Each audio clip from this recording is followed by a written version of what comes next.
राम राम। राम राम। आपका आपके YouTube channel हम और तुम पर स्वागत है। आज आपके लिए एक प्यारा सा विवाह गीत लेकर आए हैं जो लड़के की शादी में गाया जाता है। मछिया ही बैठी हैं रानी कौशल्या।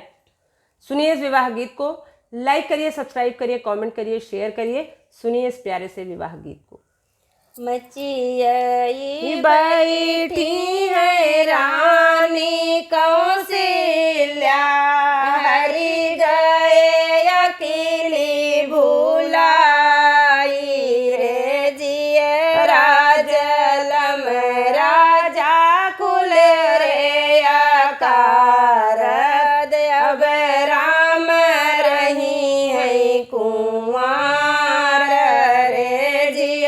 राजलम राजा कुल रे आकार अब राम रही है कुंवार रे हथवा मालियो राजा सोने कई छड़िया जाऊ जनक दरबार रे कहत सुनत राजा जाऊ बिनी पुरवै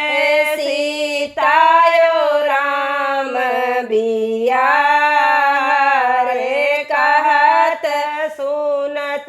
राजा जाऊ बिदी पुरवै सीतायो राम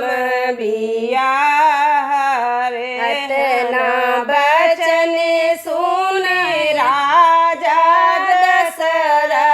रानी से करे लागे बात रे तब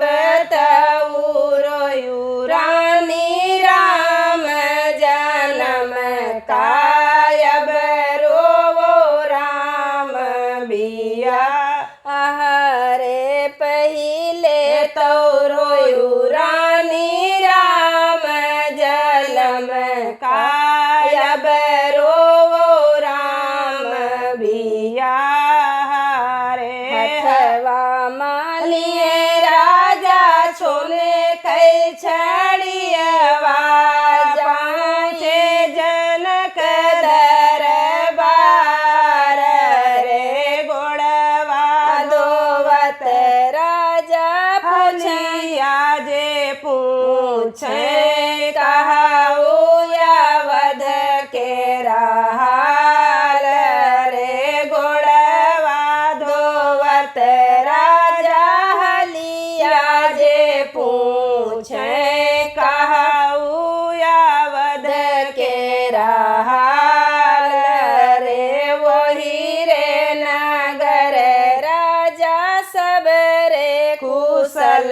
है कुशल सकल परिवार रे वही रे नगर राजा सब रे कुशल हैं कुशल सकल परिवार रे ना कुशल रानी कौशल्या जहीं घर राम कुंवार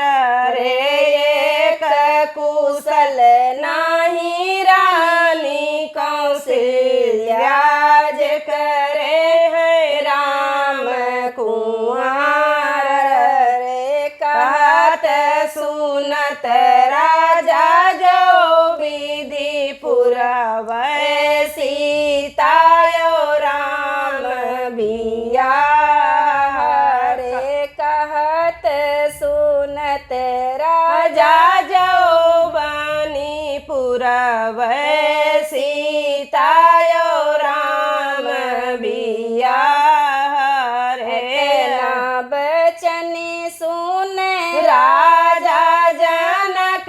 जी सुनो दशरथ मोरी बात